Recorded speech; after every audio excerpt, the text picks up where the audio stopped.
Ndị be anyị ekene m unu tata. Ọmụ bụ Chika, anya na ntị Voice of the East na Abuja ebe a. Obi dị m ezigbo ụtọ tata maka na ọ bụrụ obele mmadụ ka m na-enwe nkata ebe a. O tego aka nji achọ ka m na onye akpa nkata ka m wee ghọta ihe niile gbasara ya maka ọ bụ onye na-eme ezigbo ihe n'obodo anyị bụ Nigeria. Ọtụtụ n'ime unu ya as MC Tagwaye. Mana tata mụ na ya nọ na studio ebe a ka ọ kọwala anyị ihe niile gbasara onwe ya maka ndụ ya as nwoke onye Igbo bi n'Ugwu Hausa. Kọwakwala anyị maka ọlụ niile, ezigbo ọlụ niile ọ na-alụ up till today. Odogwu. Ekene m gị. Nnọọ o. Asị m ka m bụrụ ụzọ kene gị maka isi wee nye anyị efe maka ama m na ọtụtụ ihe ka ị na-eme, ihe ị na-eme kali ịmaga ọlụ juru gị arụ mana iwe wepụtala anyị oge tata ka anyị na gị kpaa ezigbo nkata tata. So ka si wee kwu, asị m na ọtụtụ ndị mmadụ ma gị as MC Tagwaye mana nchọ ka igwe anyị afa nne gị na nna gị nye gị mgbe amụọ gị, kọwakwala anyị ebe amụọ gị and ka isi wee nweta data afa ị na-aza kịta. Okay. Igbo bụ Igbo ekene mụrụ. Mama no. Eju eza esi ejulu m. Nke izi bụ na ezigbo afa m bụ Obinna Simon of Vacancy Ubuara. Amụrụ m na Katsina State. Katsina State ka amụrụ m, Katsina State ka m tolu gụọ akwụkwọ primary school, secondary school, and I did my NCE program na Katsina. Then later and further I made my BSc na Benin. Akụziri m n'ụlọ akwụkwọ. Onye nkuzi ka mgbe ekụziri m n'ụlọ akwụkwọ ebe mgbe arọ ịsatọ ka m kụziri n'ụlọ akwụkwọ. So ụlọ akwụkwọ ahụ ka m nọ na-ekuzi. Oge m na-agụ akwụkwọ mahadum, ana m eme ndị mmadụ ọchị. Ana m akpa ndị mmadụ ọchị rinne. Ọchị na-akpa ndị mmadụ bụ ụdịrị ọchị na ya bụrụ ebe na-amụ amụ. Mana na-akpa ndị mmadụ amụ, nwere onye ya ama ma na m akpa eminil m ibe na-eme ka ọ na-emiro m ibe na-eme but o ibe na-eme. So ana m ekuzi nkuzi, ego a na-ahụ n'ebe m na-ekuzi abụrụ ezigbo ego. Ebe a na-ahụ m ibe ebidoro kwụwa m, ebidoro m nkuzi arọ 2008-9. Okay. So ibe bidoro kwụwa m ọ ga-abụ bụ 8,000 naira. So 8,000 naira ezuru omume ibe niile suppose ime. So mwezieli ibe gbasali MC. MC na-eme bụ enwe ike ekpe ya side hustle. So nghọta na a na-ahụ m 8,000 mana m eje emeli mmadụ MC event a na-ahụ m 15,000. 15,000 naira na-ahụ m bụ ibe mmeli within 2 hours. Ahụ m 15,000 mana mma na-eje gba transport lie nlime nke for 30 days or let's say 25 days. Akwụọ m 8,000. So iyo ibe ahụ ka m mekete nrapụzi ya teaching. Bido business m bidoro bụ business phone accessories na Katsina. So nọkatakwa business ahụ ka m na-eme nweta ọlụ with Wamco, Friesland Campina Wamco. Over na-eme peak milk. I was area sales supervisor with them. So ọ ga-abụ ka m nọ nọgidekwa ebe ahụ na-emekwa ibe gbasara comedy. Ebe ahụ ka m nọgidezili resign ya, faces iwe gbasara comedy fully. Ese ọzọ ijulu bụ ese gbasara koro kansi wee bịa with the brand name MC Tagwai. Abụ m ejime. So ejima na-agụkwa m. So Tagwai n'ọnụ Hausa bụ ejime. So just create yenye MC Tagwai, MC Ejima. So yeah. Hey, kita nwafa otogozi m extra auto kita mma no the origin ba. Ezigbo afa ka ipiki eziokwu m. So nwe nche eju gị. Ito n'ugwu Hausa, ito na Katsina. Ịma asụ Hausa? Ana m theater. Hey, ntali. Mana achọrọ m ịma ndị be anyị especially kita ọ na-afịa anyị arụ ikuzili ụmụaka anyị otu esi asụ asụsụ anyị. So gị ma bịa too n'ugwu Hausa, ụfọdụ ndị too n'ala Igbo, m wee too m n'Enugu, ụfọdụ ndị ibe m too n'Enugu amachara asụ. Gị nwa too n'ugwu Hausa, ị na-atapụ Igbo na-atapụ Hausa. So ka ị nwee ịgwa ịmago ndị be anyị ọ na-afịa arụ ikuzili ụmụaka ha Igbo because otu esi asụ ya kita obi dị m mma. Mbịa nọ n'ito na Katsina ịghọta ị na-asụ ya ọfụma ka ọ bụrụkwa na ị na-asụ ya n'ebele oyechara ya ị na-asụ ya na-asụpụ ya ọfụma. Iwe mela iji anụ Igbo bụ nna m. Nna m mụrụ m bụ onye mekiri shọ na anyị n'ụlọ Igbo. Ọ na-asụrụla anyị Hausa. So anyị nọdụ n'ụlọ ọ na-asụrụ Hausa. Oge ọ ya asụrụ gị Hausa bụ ọ bụ na o nwere onye ọbịa bịala nne. Onye ọbịa ahụ bịala nne ọ bụ na ọ na-anụrụ Igbo then ọ sụọla gị Hausa. Mana ọ bụ na ọ bụrụ na onye ọbịa nọ n'ụlọ iwe ya asụrụ gị bụ Igbo. So my mom bụ onye na-asụrụ anyị Hausa kwa ụbọchị and my father nọdụ na-aba mba si iwu na-asụ ya eli na-asụ iwu na-asụ you know. So onye mekili sure na anyị sụrụ be anyị and ọ bụrụ ọsọ Igbo ka m na-asụ ajọ ọsọ na abụrụ Igbo ka m bịara na ana m asụ Ọmabala. Onye Ọmabala ka m bụ onye Nando. Ibe m na-asụ bụ Nando ka m na-asụ, Ọmabala ka m na-asụ. Ana m asụrụ Igbo Central Igbo. So ibe m na-asụ bụ be anyị ka m na-asụ. So o nwee ndị be anyị ndị Nando ụmụnne anyị ncha nọ na I think 2 days ago anyị ncha nọkọ. O nwere ndị venara asụ Ọmabala. Why asụnwụrụ Ọmabala because wa mara asụ. But amụrụ wa na ọbịa Igbo ndị Ọka. Ọ bụrụ Igbo ndị ọbịa yie ya na ntị. Nwa bụ onye Ọka. Ọbịa yie obele otu nsi asụ. Mana Ọmabala ka na-asụ. Igwu ogwu Ọmabala ị na-egwu ogwu Ọkụzụ, Aguleri, Umueri, Otu Ọcha, Nando, Nteje and the rest of them. Imele ọfụma. So ụmụ gị kịta ha na-asụ? Ụmụ m ekoro nwa m nwaanyị dị about 3 years. Ọ ka na-amanyite. Ọ na-amụ ka esi asụ. Ọ ka na-amụ ka esi ekwu okwu. Okoro mali ka esi ekwu okwu. But ọ bụrụ m ezigbote because anụmanụ kabere n'ụlọ rinne. And ibe niile ọ na-ekili na onyonyo bụ cartoon eji oyibo asụ. So mostly iwe ọ na-asụ bụ oyibo. But I'm sure with time ọ mala ekwu okwu rinne then anyị asụwali Igbo. Iwe nna m mere m ka m eme ọ bụrụ oluzie na nke m felu. Ị na-eme ọfụma.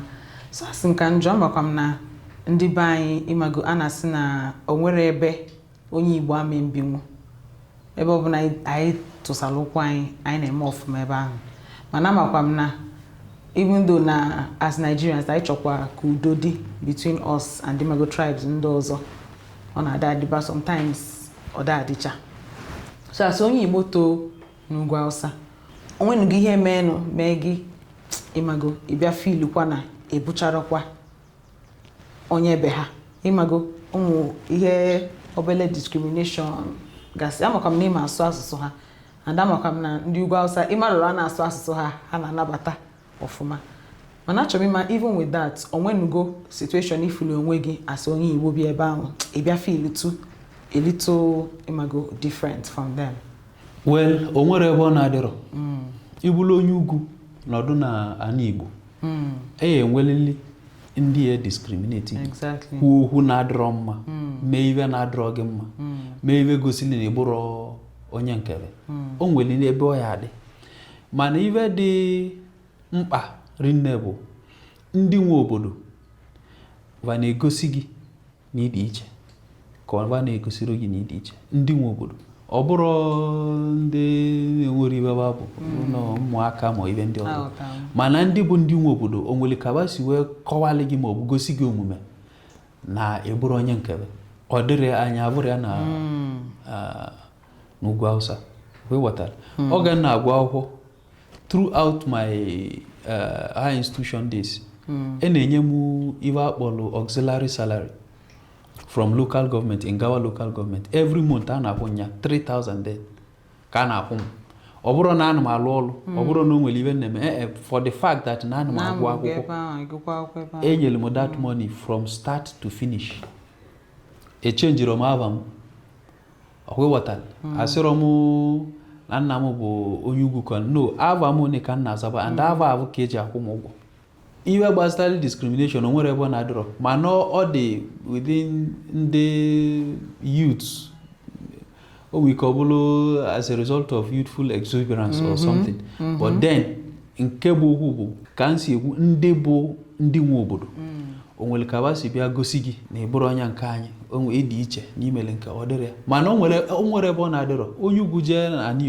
Yoruba ya gosi ya na ịbụrụkwa onye nke anyị onye Yoruba jee ugwu Hausa o nwere oge ya elu egosikwe gị na ịbụrụkwa onye nke anyị onye Igbo jee Yoruba ụdị ọkwa anyị na-ekwu okwu ndị Igbo si Lagos kwapụ na so o nwere ebe ọ na-adịrọ ịghọtali mana ka esi egwu bụ ọ dipendili ndị nwe obodo onye agboro ma ibe na-abịali na-akọ iwe ọ na-akọ ka ọ bụ onye na-achọ ka onye recognize ya ka ibe ọzọ na-ekwu iwe ọ na-ekwu nke a bụ iwe delia ịghọtali mana ndị nwe obodo gọvanọ Lagos na onwe ike pụtasị ndị Igbo kwalụkwapụ ebe gọvanọ na-ekwurie prezidenti na onwe ekwurie kerive gbasitali onye Igbo na ovu onye jele nwụcha mmanya ọ ṅụrụ bịa na-ekwugheliwe doesn't make sense.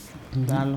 Otu anyị si bata kịta ọ bụ na mama bụrụ gị ma na ịbụ onye Igbo otu ị dị kịta akwa iyi ịbata mma ịghọta so onwenugo ebe ifulu onwe gị na ịdabata ndị mmadụ amara eche na ịbụ onye ugwu mgbe ime ya ọnụ gị kwuo okwu ha akụja omenugo gị okay so o nwere oge njeligo pass na I think na Zuba so njego the pass ngoje pass ndị ọsọ abịa bụ ndị kpọbatara so mbịa ịma na ndị ọsọ abịa ya bịa ebe bụ shop gị onye ọsọ abịa bịa overthrow gị immediately o gosi onye bịala igo abịa na nke nwa bụ nwata ya ịghọtara so abịa ọjụọ ya ive dị ka onye chọrọ kere ego one ka ọ dị ọsị ya na 25,000 o ji ọnụ gba anyị gwa ya na 25,000 ọsị ya 25 ọ bụ obibi ya elie las ọsị ya ọsị oke jee ka iwetara m ive dị ọsị m datin bụ 35,000 n'iru gọmara na ịnụ the first one so nsị ya 35,000 ọsị m nsị ya jiri oyibo sịkwa ya ọnya bụ last price ọsị m ntinye aka n'akpa gụpụta 25,000 weli nye ọsị m for 10,000 nsị mana onye nwe shop nsụziala Igbo si onye nwe shop si no 25,000 ọsị my man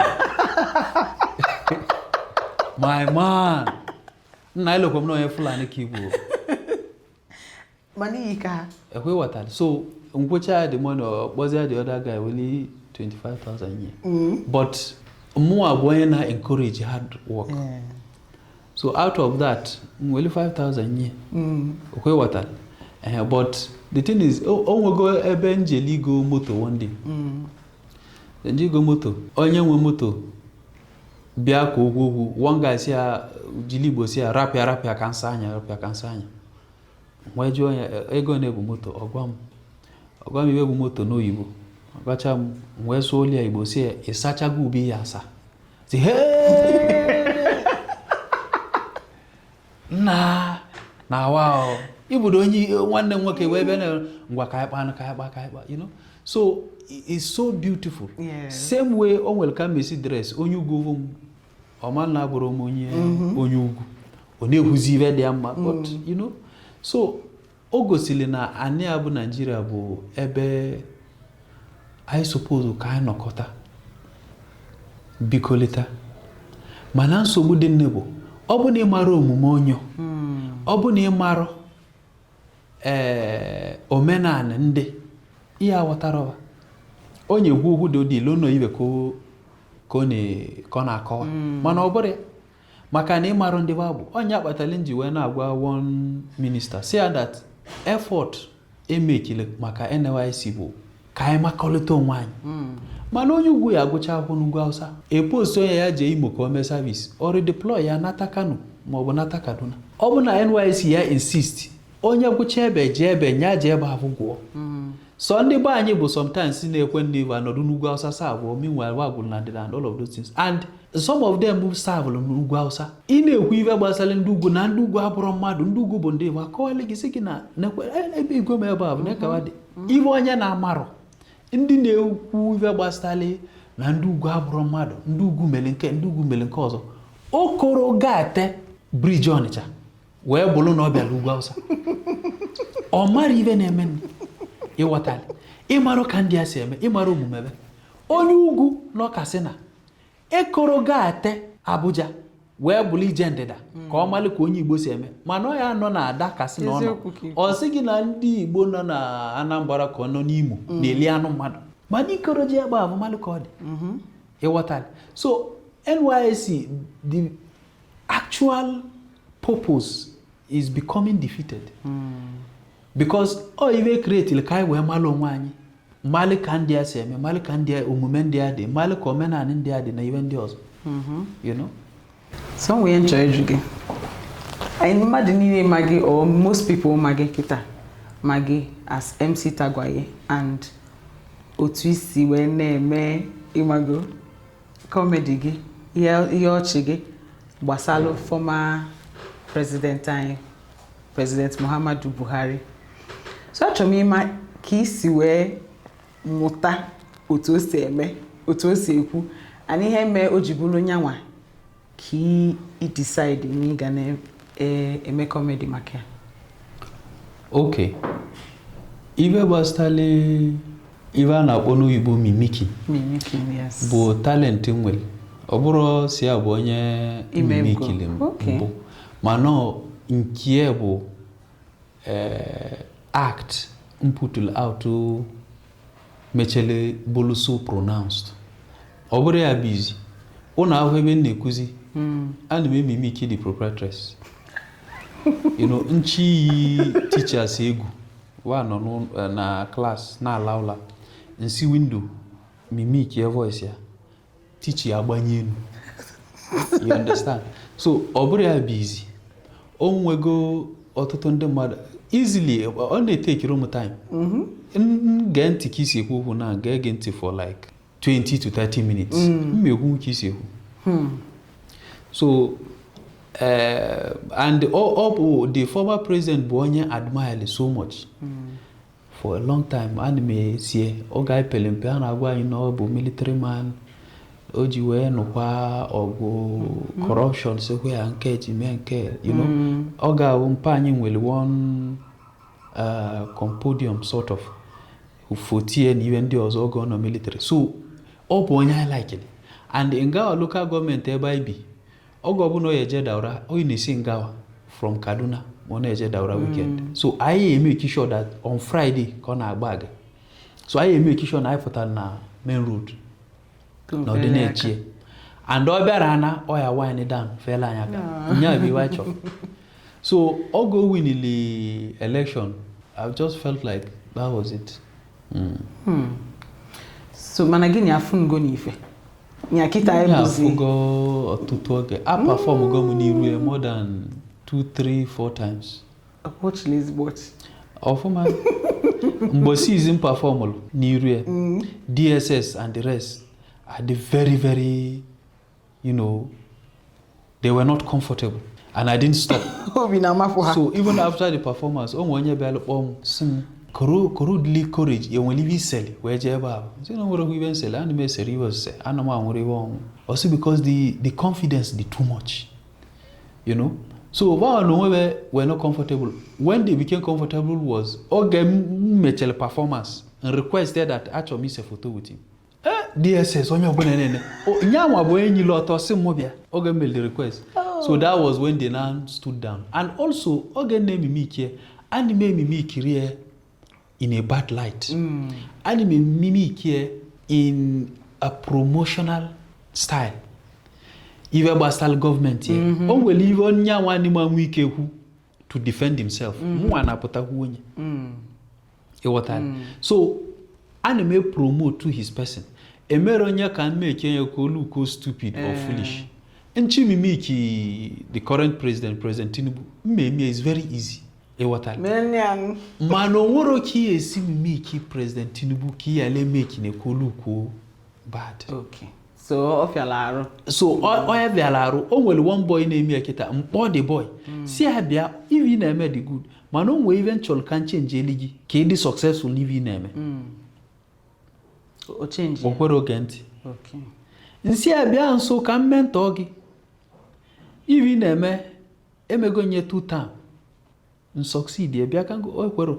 So the thing is Nigerians are like onye na-eme onye isi ana ka oluko bad Koluko stupid, ki make fun of him. Wala amu kwa. Amucha iwa o, onya uwe meche, chichi, little. That particular act, and they go by the side. Iwatal. Ego neki mwete. Karivi make it. But it's fine. Mwa watale that now the boy aburu nyibu. So even basta live business or buri wamal. So but the fact is, even obuna madu na eme.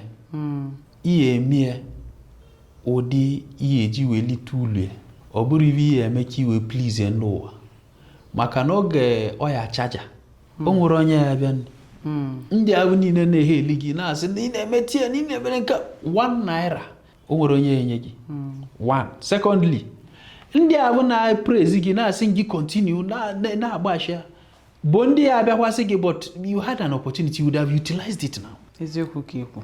Ewatali. Eziokwu kipu. So that's it. So achọrọ m iju gị ọzọ kịta imas ndị be anyị ihe ejimala anyị bụ na anyị na-adị very industrious. Aka anyị ada n'ofu ebe anyị na-achọ ọlụ aka ihe anyị ga-eme ka ego na-abata ka ihe na-adịla anyị mma. So asị m ka njọ ewepụ ikuzigo nkuzi kịta imego comedy. O nwegasị ihe ọzọ ị na-eme kịta na bro ife ndị anyị mebugo before nwee any new ventures ị na-achị itinye aka nya. So even oge na-eme comedy I'm into a lot of businesses. Onwe ndị n'ime anwụ ike hu n'ebe because it's a business nwere partners and you know to respect confidentiality mmehuri ebe. But I'm into ọtụtụ businesses. Oge na-eme ibe na-eme comedy na-eweta ego. So ego awọ na-eweta ana m anwụrụ mmanya ana m esere siga enwe ike maybe less than 7 but ana m emeri. So ije husi na ijele club je bie ndụ je mee keriba na akpụ ya olingo dorime edoriro m ewatara. So keriba nji ego m eme eji m ego m na invest na-eme a lot of businesses. I'm into mining. Into mining na abụrụkwa even a big time can na mining, you know. And then also enwe mu partners no outside country. Onwe even na ba na emeko now. Bu Arize Chukwu Oga is also another 10 year nyende ba anyị leverage. I'm into politics. Into politics no deep into politics. Onye ọbụla na-eme politics na Nigeria si no ma itego animehu from animehuru state assembly from federal we low president onwere onye asị na ọmara ewumi ka mara dị nge mana nge nwa ya mam okwe watala onwere minister nọ na ana Nigeria keta both oge Buhari na keta oge President Tinubu na amara onye mbụ isi na ịmara m ịma na nwere onye bụ ọkwa ịghọtara so egwu politics bụ iwe wepụtara m because oge na-ememe ike President Buhari iwe niile na-ekwu is something that surrounds the government, something that surrounds national unity, diversity, and the rest of them. And abụ m onye bụ mụ na gị na-emekọ iwe mvụ na mmekọ mụ na gị abago ịbụ onye na-segregate gbasara tribe or religion tụọlụ gị gap mma jos nọdụ ọ bụrụ na anime ewesi gị iwe anime esesi gị no but energy gị is something I cannot entertain. And ezigbo ihe ka ọ bụ maka imago like I said at the beginning of this interview, it's something that we still struggle with as a people. Unifying as one people is something that we constantly struggle with. So if you're like at an advantage, your actual origin and all of that, and you go get different orientation from a lot of us. So as much as you can, all the manner in a wasalu diversity, wasalu unity. So exactly. Only ovu governor.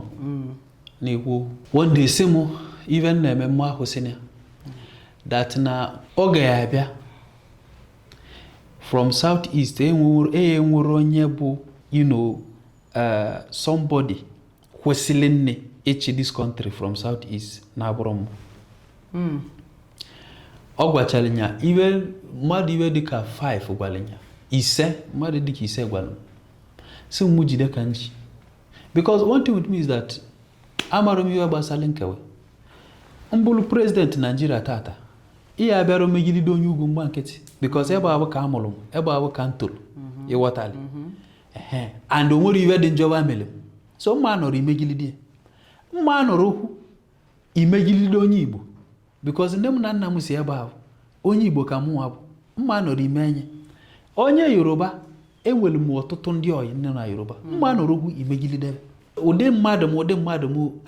enwere na Nigeria but ọ gbasara iwe gbasara Nigeria o nwere iwe gbasara na iwe na-eme Nigeria na iwe ndị ọzọ o nwere oge enyere m slot appointment 20 slots imalibe mele ekele nya Igbo weli 10 ziga Katsina weli 10 ziga na Anambra ịghọtali normally enwe m ike take a side si no ka nziga the whole 20 na Anambra or the side ya akwa ebe ka amụrụ m ziga the whole 20 there no but ezigele m 10 na Katsina ziga 10 na Anambra state you understand because oga wajul mese and see on the leverage actually Katsina and so as mu wetava 10 Katsina 10 Anambra and I did that.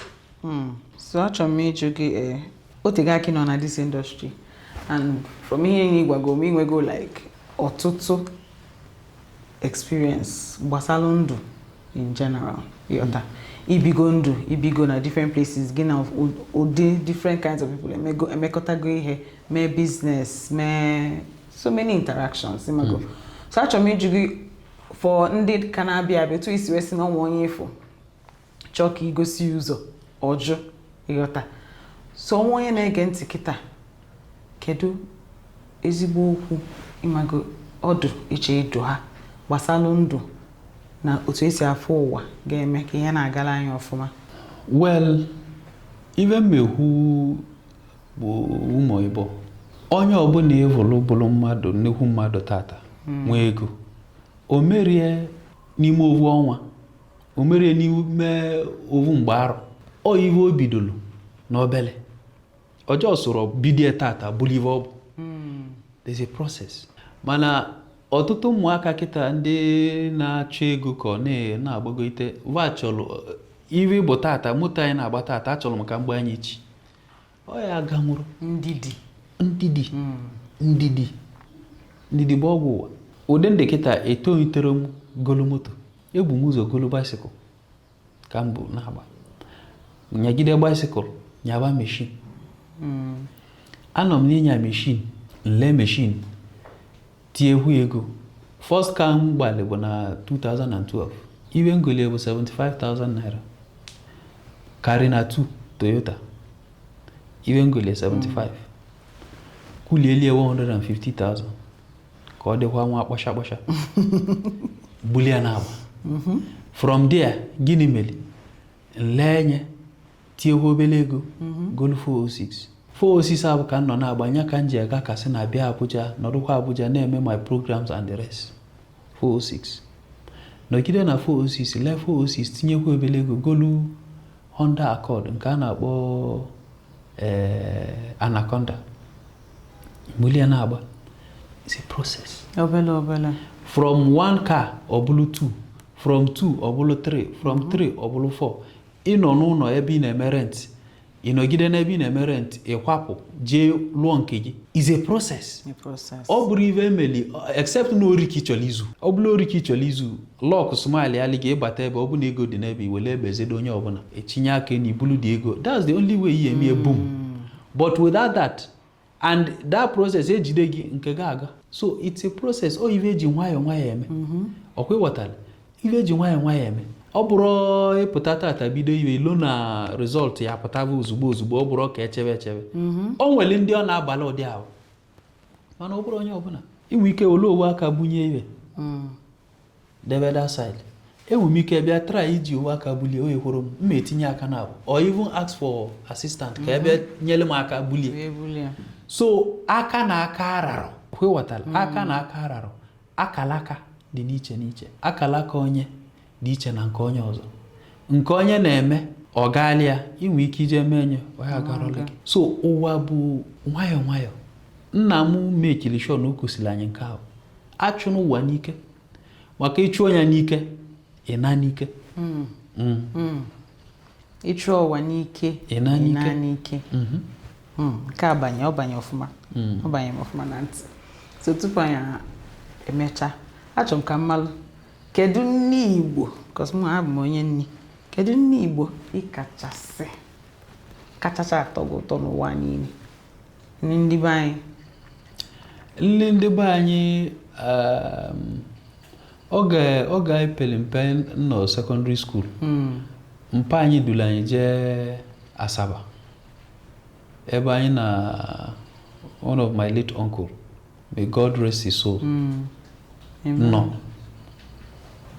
So o nwere nli nyawa na like anyị nwa na like re mana with time anyị bele like anya eji ọka eme amaro mi maliba na akpọ Igbago anesi ka imaro Igbago atọkwa o nwere abụ otutu bụ dị nli iwe na-eti ebu Igbagolu ma nwanli eke na afio biko ke ka ọ dị ke esi lia ke esi sia eji ọka eme mana unu esi ezigbo ike ibe inie anya gị ya dị ka ya rụpụta maka na usila ji ike ọ na-afịa Igbada and na-elire ụdị ahụ o nwere ebe a na-akpọ ọba arụgbe ịmala arụgbe maybe ọnụ ụgbọ anyị ka m ji gwa gị nya ịmara ihe bụ St. Leaf onye bụ arụgbe ọ bụrụ nchanwụ so ọba arụgbe ka eji eli Igbago ịghọtali so onye ọbụla na-eli Igbago bụ onye na-alụ olu ike na be anyị o nwere ndị a na-akpọ ndị eza bụ ndị na-abịa alụlụ anyị ọlụ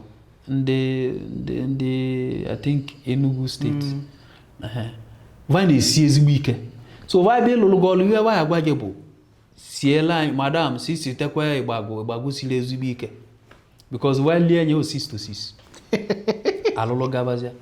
But me as a person nli Igbo like liri nne bụ nli ji nli akpụ abụrụkwa nke esiche eke na leda debe ọnọ kwa ụbọchị tu akpụ akọtali ndụ sie nye sụọ jikotegwu ya wụnyagwu ya n'iwe na sụkwa ọzọ ọ dị fresh nya bụ akpụ nneli ji nneli ọ na-abụzi kịta oyibo bịala bụ na-emezi iwe gbasara pando sikwa ya pando asị ma nọ nli ji maka nne mụrụ m bụ onye Anam nna m bụ onye Nando so Anam onye ọbụla ma na Anam bụ ndị ugbo ka bụ wa na-asụ jiri nne na akwụkwọ azụ so oge ọbụla njele Anam nke ochemube nli ebe bụ ka ofe ijikwa na eli ya no ihe je Anam ọ bụ na-esiri olu gị nsala ka esili gị na siele gị nsala with azụ ndụ chai ọbanye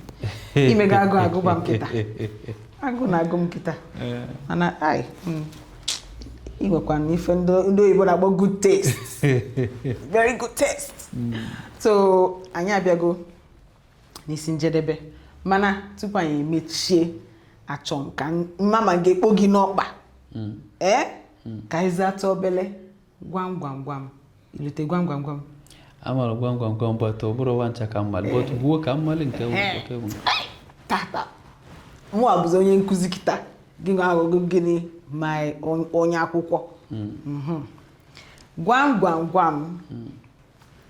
gwam ihe bugo ụzọ manye aka n'ite ofe nne gị. Gwa m ife bugo ụzọ manye aka n'ite ofe nne gị. Ngaji o. Oh, ọzakwa gị a. We got it. Okay, that's one. There are three, so ha dị ịtọ. So ịzago ofu ụfọdụ ịbụa. Gwa m ịda nka maka ikwu maka ya kịta. Gwa m agbọghọ ọcha a na-amụ ụla na ntị. Gwa m agbọghọ ọcha a na-amụ ụla na ntị tupu elie ya. Akpụ. Ịdị egwu na mmadụ. Ịzago otu ụfọdụ ofu. Nke a bụ nke ikpeazụ. Gwa m akwa Chukwu sụrụ anara aka akọ.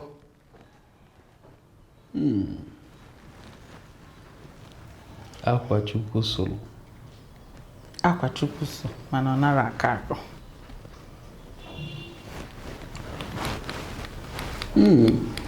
Nke siri ike. O siri ike nụ. Ọ dịkwa ka m bịalụ ikuzi. Akwa Chukwu sụrụ anara aka akọ. Akpụkpọ anụ. Mba. One more chance. Ofu chance ka enwezi. Amara onye. Hey. Mana before Zaya 2/3 is a good score. Mana ile.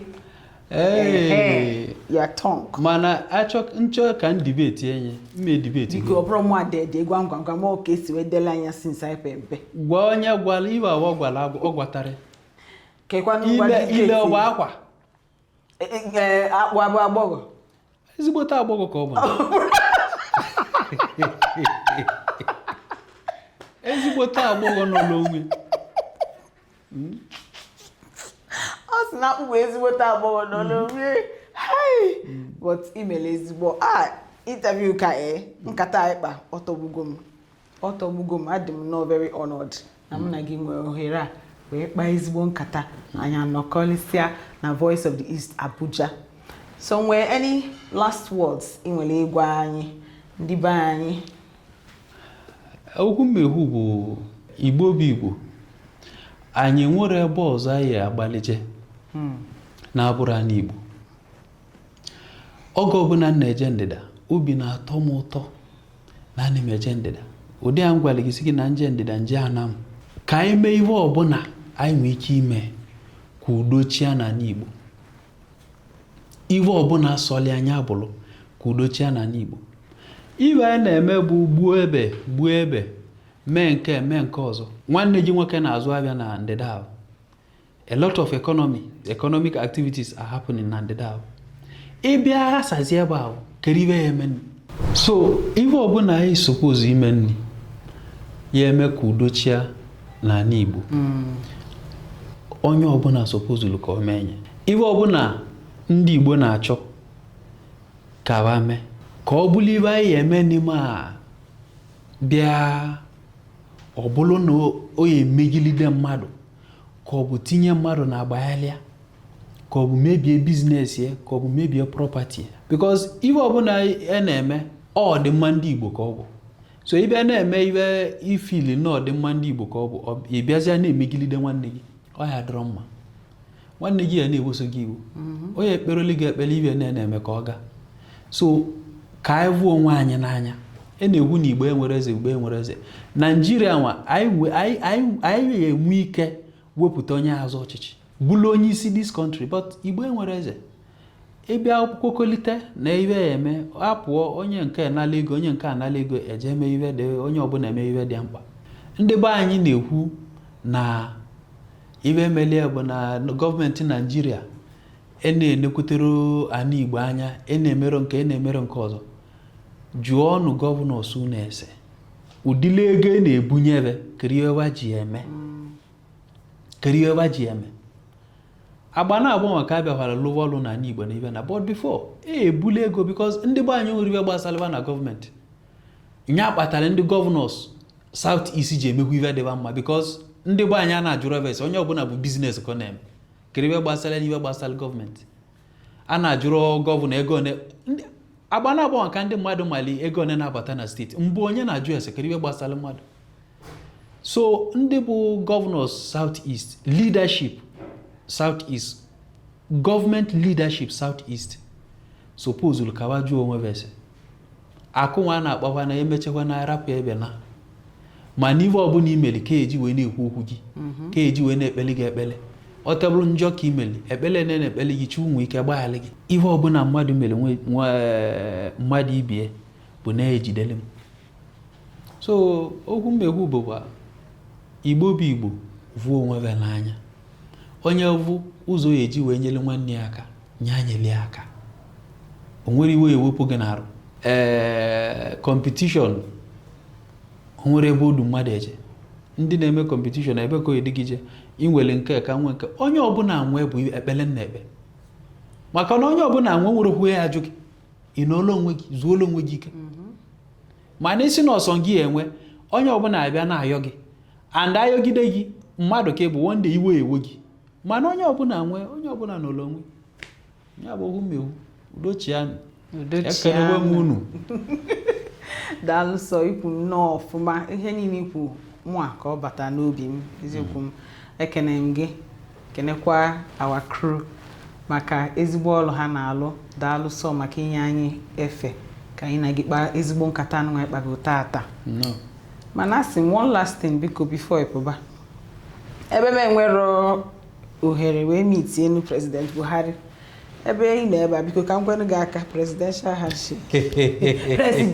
handshake ka m jide ka send m foto ngwanụ chapụ m dị foto ozugbo biko because ka ị see foto biko na adị ama ka nje gosi ka nje chọọ ihe mma egosisi ya na m meetikwanụ the president daalụ so before anyị round up achọrọ m ka gị nwa odogwu be anyị ka ịtụzie ndị be anyị afanye anyị ezigbo ekene cha Igbo kwenu yọta ngwa ime nsolu gị n'azụ asa odogwu Igbo bụ Igbo kwenu lienu nwụọnị gbakwụọnị unu ga-adị o ise daalụ sọ ngwanụ ka ọ dị anyị ga-afụ na the next episode.